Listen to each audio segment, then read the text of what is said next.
Então, os fatos que a gente vê mais importantes, que teve origem, foi a vinda, né? Vinda não, a gente fala vinda para deixar melhor, né?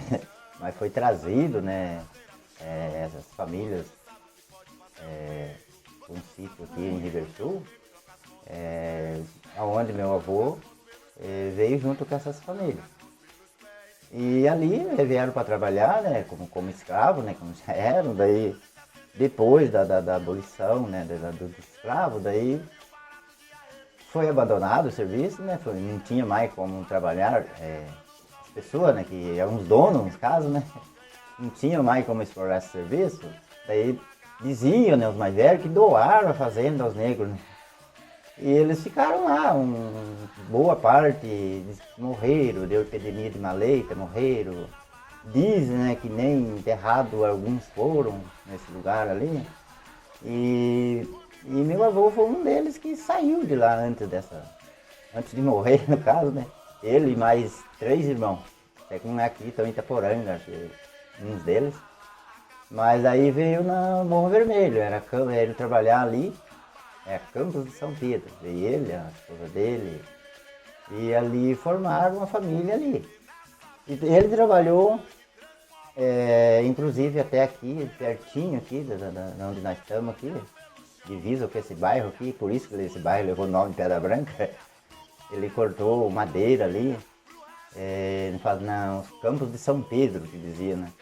E daí, em troca, daí já não era um serviço escravo, mas já tinha alguma coisa, né? Remunerado, alguma coisa assim. E ele pegou um sítio no Morro Vermelho em troca, né, do serviço dele. Daí ali nós fomos crescendo, a família, ficou um monte de gente, daí ficou pequeno, daí surgiu esse boato de Banco da Terra que diziam, né? E eu fiquei muito empolgado com isso na época, né? Eu falei, nossa, mas colocar toda a família num lugar assim, para viver junto, trabalhar, melhorar, seria bom. E a gente começou a correr atrás, foi 1 ano e meio que a gente correu atrás disso aí. Bastante gente chamava a gente de louco, né? Daí uma pessoa que a gente chegava numa fazenda e perguntava pro cara se queria vender a fazenda, era meio estranho, né? Mas isso aí era um financiamento, né? A gente fez isso aí, conseguiu, depois de 1 ano e meio a gente conseguiu esse dinheiro, conseguiu o dinheiro para fazer as casas. Não era muito, mas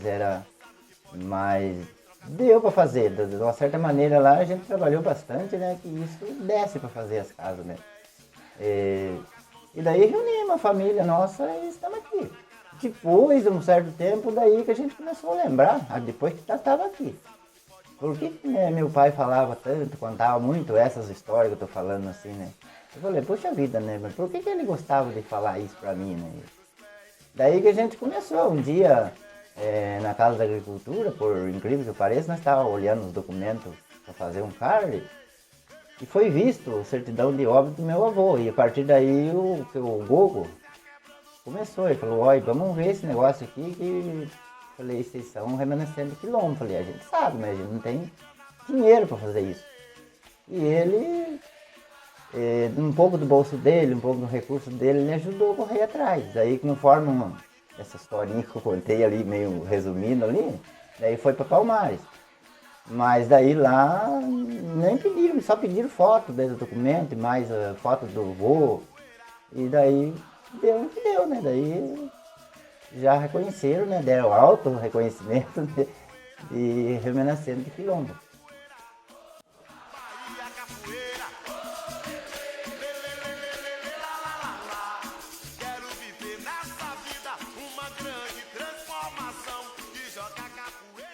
Mas assim, uma coisa que a gente não pode deixar morrer essas coisas, né? Morrer, deixar no esquecimento nessas coisas, né? Porque depois de ver bastante criancinha que vai nascendo, ver falar de escravidão, de coisa, pensa uma coisa tão estranha. São coisas que aconteceu e acontece, né, até hoje, tão perto da gente, né? É isso que a gente gostaria de deixar isso aí, levar isso aí para frente. E lógico também, né, ter mais acesso em política pública, as coisas mais fáceis, porque hoje tem, mas é tão difícil de chegar lá. Então, se isso aí facilitasse, né, para as pessoas poder trabalhar, né, porque não precisa ser de graça, mas que fosse mais fácil, né, de você trabalhar, você conseguir viver melhor, né? Porque os antepassados a gente viu que duraram até muitos anos, mas foi uma vida muito sofrida, né?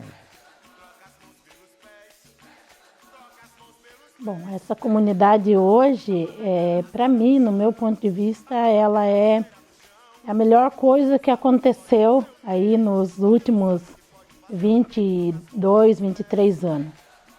A gente vive aqui em comunidade, hoje são no total 26 famílias, titulares são 17, e a gente vive realmente em família. Aqui dentro dessa comunidade a gente já teve ações, como a da capoeira, que a gente fez ação da Flor no Bambu, onde essa ação foi feita dentro de outra ação, que era o projeto Íris, criado pela professora Diná, que hoje ela não se encontra aqui, mas foi criado por ela, por mim, pela Sônia e a Rosa e mais mulheres aqui da comunidade. Era um projeto voltado para as mulheres. Dentro desse projeto Mãe, que a gente chamava, que era o projeto Íris, a gente escolheu o Íris porque por causa que a flor Íris, ela é uma flor, se a gente for olhar, em formato de olho. Então a íris, aquela que enxerga tudo, o olho, que vê. Então por isso a gente escolheu esse nome do projeto Mãe. E aí a gente veio com as ações, pequenas ações dentro desse projeto Mãe. E aí a gente fez o projeto Flor no Bambu para a capoeira, que a gente tinha aqui com as crianças, onde a prefeitura cedia o transporte e a gente, quanto comunidade, a gente se unia, fazia o café comunitário, fazia o almoço comunitário e também com as vendas dos vasos, a gente tinha os padrinhos, que já era certo a gente fazer aquela quantidade X de vaso e vender por um preço X, onde esse dinheiro era revertido para a gente poder estar levando as nossas crianças para a casa do capoeira da Mestre Camila ali em Itapeva.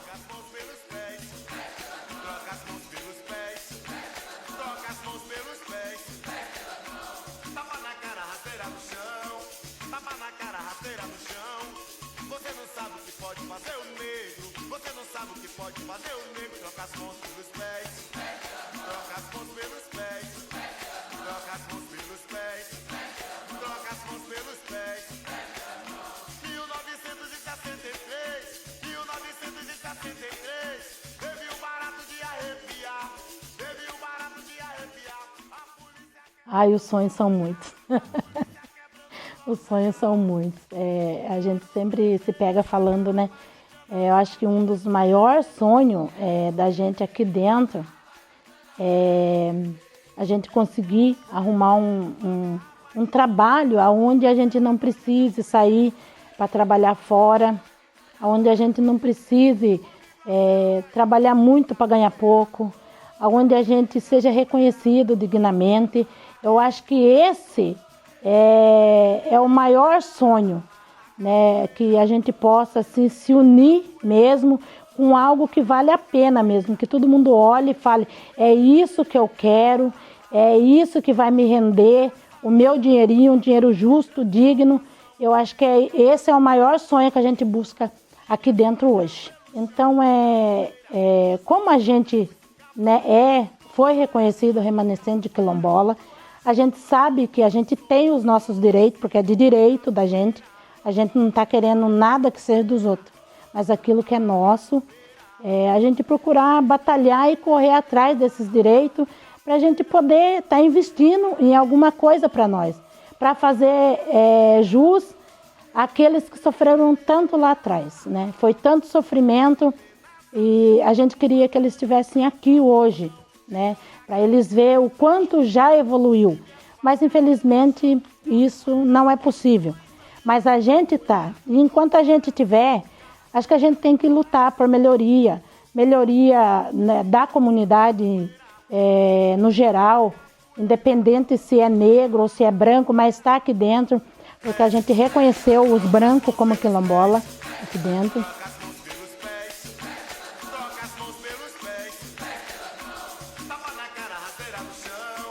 tapa na cara, rasteira no chão. Você não sabe o que pode fazer o negro. Você não sabe o que pode fazer o negro. Troca as mãos pelos pés. Troca as mãos pelos pés. Troca as mãos pelos pés. Troca as mãos pelos pés. 1963, 1963, teve um barato de arrepiar. Teve um barato de arrepiar. A polícia quebrando o calcanhar. A polícia quebrando o calcanhar. Quero beber uma garrafa de cana para adormecer. Quero beber uma garrafa de cana para adormecer. Eu quero beber uma garrafa de cana para adormecer. Olha a Bahia Capoeira. Quero beber uma garrafa de cana para adormecer. Comigo a senhora aí, ó. Capoeira.